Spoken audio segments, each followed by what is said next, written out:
Hey guys, Assalamualaikum. Meal maker அதாவது soya chunks அதை வச்சு ஒரு ஸ்டஃப்டு பராத்தா எப்படி பண்ணுறதுன்னு வாங்க பார்த்துடலாம். ஒரு பேனில் தண்ணியை ஹீட் பண்ணிக்கிட்டு சால்ட் ஆட் பண்ணி உங்களுக்கு எவ்வளோ சோயா சங்க்ஸ் வேணுமோ அதை நீங்கள் அதில் ஆட் பண்ணிவிட்டு ஒரு 15 மினிட்ஸ் ஊற வச்சுட்டு இந்த மாதிரி பிழிஞ்சு எடுத்து வச்சுக்கோங்க. கொஞ்சம் கூட தண்ணி இருக்கக்கூடாது. இப்போ இந்த சோயா சங்க்ஸை நம்ம மிக்ஸி ஜாரில் ஆட் பண்ணி இந்த மாதிரி குறைன்னு அரைச்சி எடுத்துக்கோங்க. ஒரு 4-5 பல்ஸ் விட்டிங்கன்னா இந்த மாதிரி அரைஞ்சிரும். இப்போ ஒரு பேனில் கொஞ்சமாக ஆயில் ஹீட் பண்ணிவிட்டு அதில் ஜீரகம், பெருஞ்சீரகம், பொடியா நறுக்கி வச்ச ஒரு பிக் சைஸ் ஆனியனை ஆட் பண்ணிக்கோங்க. பொடியா நறுக்குன 2 பச்சை மிளகாவை ஆட் பண்ணிக்கோங்க உங்க காரத்துக்கு ஏற்ப. 1/2 டீஸ்பூன் டர்மரிக் பவுடர் ஆட் பண்ணிக்கோங்க. 2 டீஸ்பூன் சில்லி பவுடர் ஆட் பண்ணிக்கோங்க. 1/2 டீஸ்பூன் cumin பவுடர் ஆட் பண்ணிக்கோங்க. 1/2 டீஸ்பூன் பெப்பர் ஆட் பண்ணிக்கோங்க. 1/2 டீஸ்பூன் கொரியாண்டர் பவுடர் ஆட் பண்ணிக்கோங்க.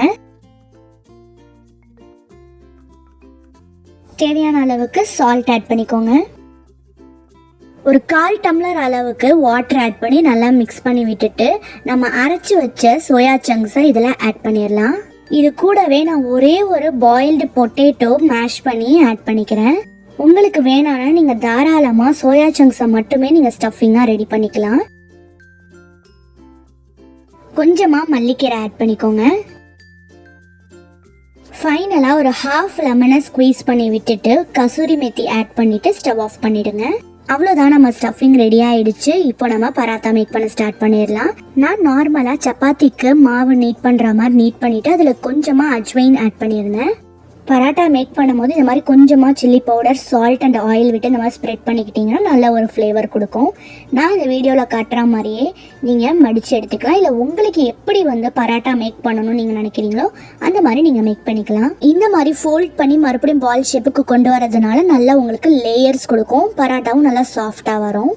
இதை ஒரு பவுல் ஷேப்புக்கு ரெடி பண்ணி நம்ம ரெடி பண்ணி வச்ச ஸ்டஃபிங்கை இது உள்ள கொஞ்சமாக வச்சு உங்களுக்கு எந்த அளவுக்கு தேவையோ அந்த அளவுக்கு வச்சு இந்த பால்ஸை நல்லா கேப் இல்லாமல் க்ளோஸ் பண்ணிவிட்டு நம்ம பராட்டாவை ரெடி பண்ண வேண்டியது தான். ரொம்ப தின்னாக நம்மளால் ஸ்ப்ரெட் பண்ண முடியாது, உள்ள ஸ்டஃபிங்லாம் வெளியில் வந்துடும். ஸோ கொஞ்சம் திக்காகவே ஸ்ப்ரெட் பண்ணிடலாம்.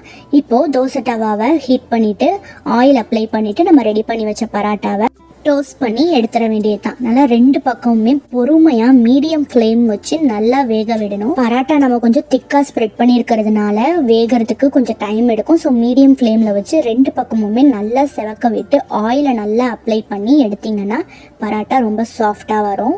டிப் பண்ணுறதுக்கு ஒரு சாஸ் ரெடி பண்ணிடலாம். ஒரு மிக்சர் ஜாரில் கொஞ்சமாக புதினா, 3 டேபிள் ஸ்பூன் அளவுக்கு கர்ட், கொஞ்சமாக சால்ட் அண்ட் பெப்பர் இதை ஆட் பண்ணி அரைச்சி எடுத்துக்கோங்க. தண்ணிலாம் ஆட் பண்ண வேணாம், இதுவே நல்லா வாட்டரியாக தான் இருக்கும். பராட்டா நார்மலாகவே சாப்பிட்றதுக்கு ரொம்ப டெலிஷியஸாக இருக்கும். இந்த டிப்பிங்கோட நீங்கள் வச்சு சாப்பிட்டிங்கன்னா இன்னுமே அல்டிமேட்டாக இருக்கும். நீங்கள் கண்டிப்பாக இதை ட்ரை பண்ணி பாருங்கள். ஹெல்த்துக்குமே ரொம்ப நல்லது, ரொம்ப டெலிஷியஸாக ஃபில்லிங்காக இருக்கும். பிரேக்ஃபாஸ்ட்டாகவும் நீங்கள் இதை குழந்தைங்களுக்கு ஸ்கூலுக்கு வச்சு கொடுத்து அனுப்பலாம். அவங்களுமே நல்லா என்ஜாய் பண்ணி சாப்பிடுவாங்க. இதே மாதிரி நிறைய ரெசிபிஸ் பார்க்கணும்னா நம்ம சேனலை சப்ஸ்கிரைப் பண்ணி வச்சுக்கோங்க. நெக்ஸ்ட் இதே மாதிரி ஒரு அல்டிமேட் வீடியோவோட உங்களை நான் மீட் பண்ணுறேன். Until then, bye bye.